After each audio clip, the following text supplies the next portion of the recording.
이어서 목포에서 전해드리겠습니다. 물이 부족한 섬 주민들은 급수 운반선을 통해서 정기적으로 식수 등을 공급받고 있는데요. 진도군이 급수 운반선을 건조하겠다면서 정부로부터 40억 원을 받았지만 정작 급수 운반선 대신에 차도선을 건조한 사실이 감사원 감사 결과 드러났습니다. 어찌된 일인지 손준수 기자가 취재했습니다. 진도 심해안과 가서도로로 가는 차도선이 가사페리오입니다. 150톤 규모의 선박으로 국토부 예산을 지원받아 건조된 선박인데 섬 주민 교통 불편 해소를 위해 운영되고 있습니다.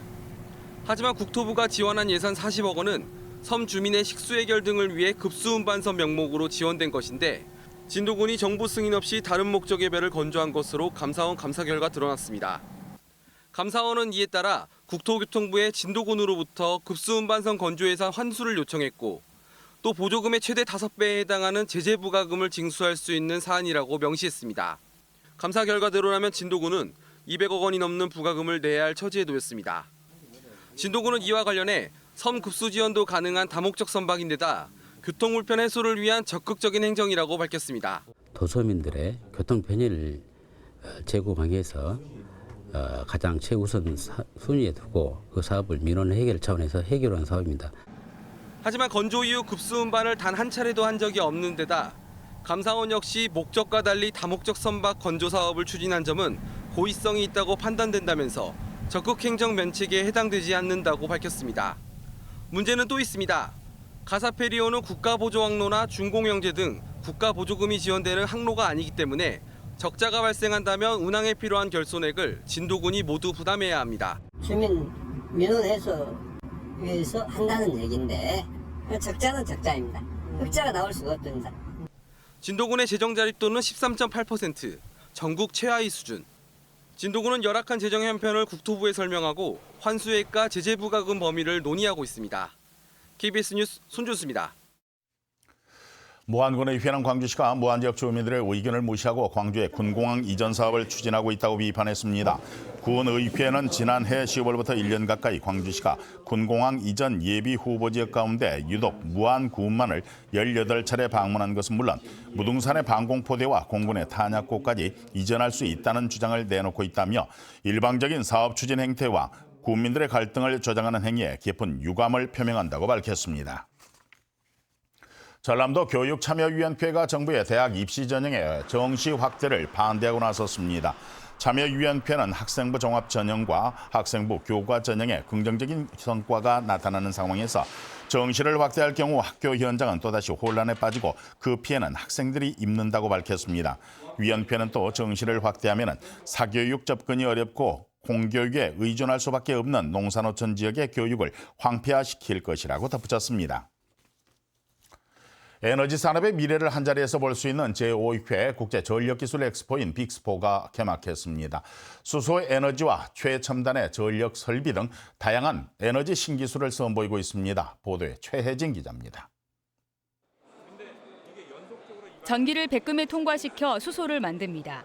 이렇게 만든 수소를 사용하려면 저장해서 충전소로 옮겨야 하는데 지금은 비용이 많이 듭니다.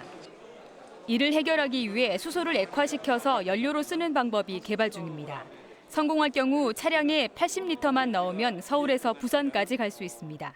LOHC에 저장하고요. 이 LOHC를 나중에 필요한 시점에서 수소를 분리해서 연료인지를 가동하거나 연료인차를 가동하면 우리가 활용하는 기술을 완성할 수 있을 것 같습니다.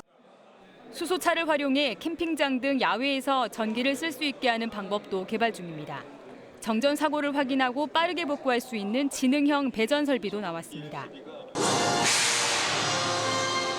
이 같은 에너지 신기술을 한자리에서 볼 수 있는 빛가람 국제 전력기술 엑스포 빅스포가 개막했습니다. 국내외 300개 기업이 제품을 전시하고 국제 컨퍼런스도 50여 차례 열립니다. You will envision a hyper-connected society in which everything is connected through digital technologies such as the Internet of Things, Big Data and Artificial Intelligence.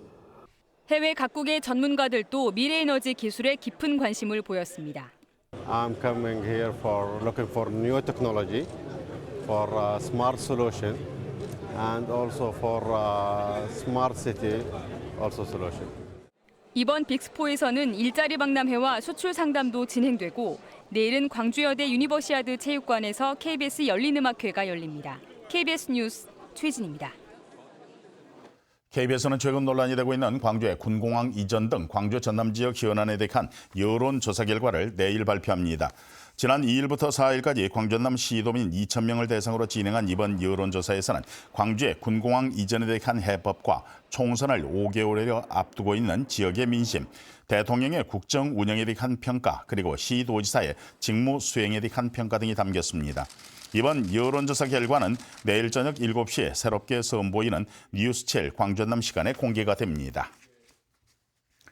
목포시의 대양산단과 신항 일대가 국가에너지산업 융복합단지에 포함됐습니다.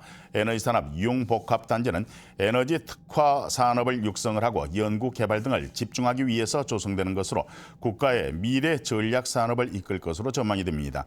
목포시는 이번 융복합단지 지정에 따라서 대양산단에 에너지 기업과 관련 생산업체들이 들어설 예정이어서 산단 분양에도 도움이 될 것이라고 밝혔습니다. 민중당 전남도당이 전남도 의회를 직권 남용 혐의로 검찰에 고소했습니다. 민중당은 지난 9월 30일 도의회 농민수당 조례 제정을 앞두고 농민단체 등이 방청권을 신청을 했지만 도의회가 이를 거부하고 회의장을 봉쇄한 것은 주민들의 참여를 보장한 지방자치법을 위반하고 직권 남용과 직무유기에 해당한다고 밝혔습니다. 지금까지 목포였습니다.